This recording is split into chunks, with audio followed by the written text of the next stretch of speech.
Subscribe करें story time और हर सोम, बुध और शुक्रवार को साक्षी रहे कुछ अनोखी कहानियों से भरे सफ़र का। बेल आइकन दबाना ना भूलें।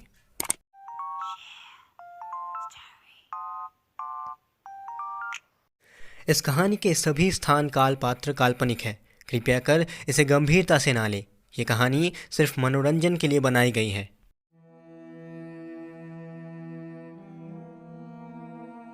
गायत्री और विशाल की शादी को तकरीबन 2 साल हो गए थे।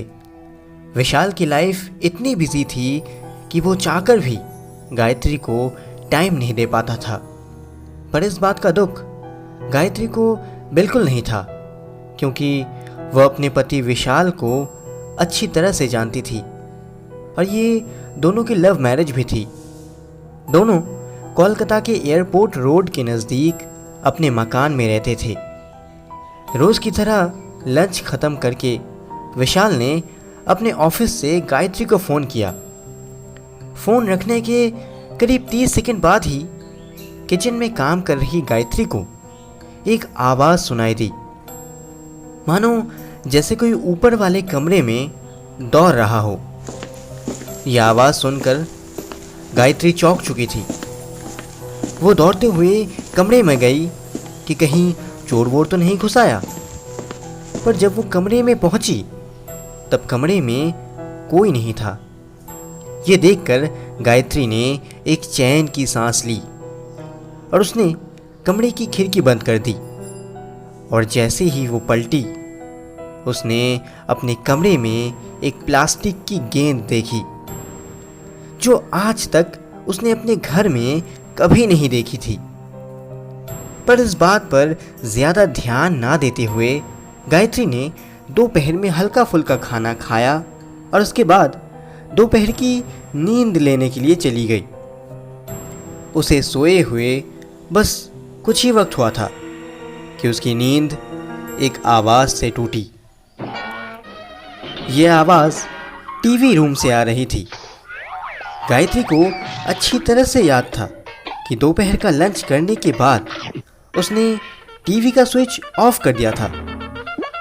दोपहर की आधी नींद से वो उठी और सीढ़ियों के रास्ते जब वो टीवी रूम की ओर जा रही थी तो यही सोचते हुए जा रही थी कि आखिर टीवी ऑन हुआ कैसे, क्योंकि उसने तो टीवी बंद किया था। टीवी का वॉल्यूम देखा तो पूरा फुल था।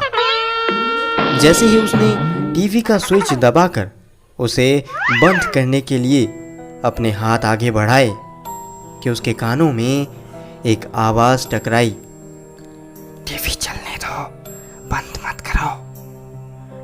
डरी हुई गायत्री घर के बाहर भागी और सीधा उसने विशाल को फ़ोन लगाया। विशाल सारा काम छोड़कर भागा भागा घर आया और डरी हुई गायत्री को अपने साथ घर के अंदर ले गया। घर के अंदर सब कुछ नॉर्मल था। उसने गायत्री से कहा, तुम बेकार में ही डर रही थी। तुम अगर मुझ जैसे भूत को हैंडल कर सकती हो तो फिर उससे क्या डरना, जो तुम्हें दिखाई ही नहीं दे रहा।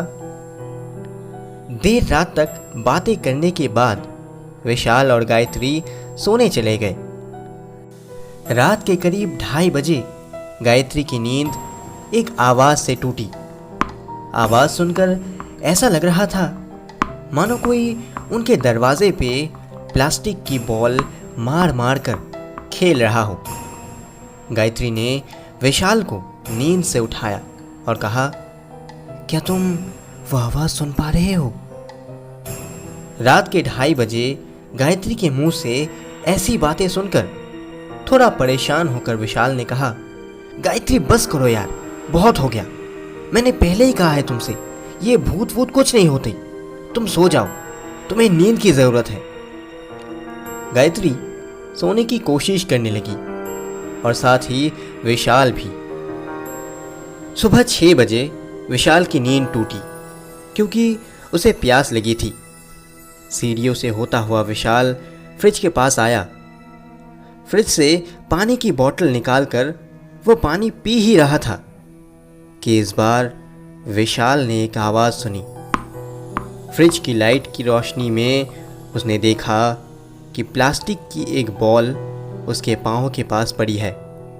विशाल ने वो बॉल उठाई और दाएं बाएं देख ही रहा था कि तभी उसके कानों में एक आवाज़ आई, मेरे साथ खेलो ना, मेरे साथ खेलो ना। विशाल ने बॉल उठाई और हवा में दूसरी तरफ फेंका और बॉल वापस उसकी तरफ चली आई।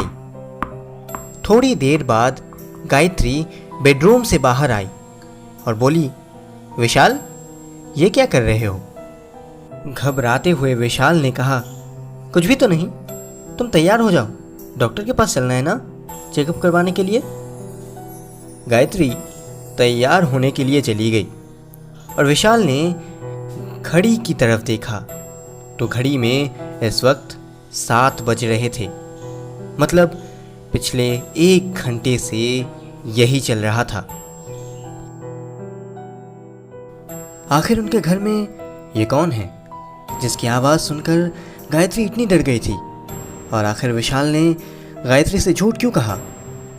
जानिए इस कहानी का पूरा सच इस कहानी के अगले भाग में। इसलिए इस कहानी का अगला भाग देखना मत भूलिएगा। और आपको इस कहानी का पहला भाग कैसा लगा, कमेंट्स में हमें ज़रूर बताइएगा। अगर ये कहानी आपको पसंद आई तो इसे लाइक और शेयर ज़रूर करें, और हाँ, सब्सक्राइब करके बेल आइकन दबाना ना भूलें। मैं फिर लौटूंगा एक और अनोखी कहानी के साथ। तब तक के लिए सुनते रहिए story time. Keep listening, keep learning.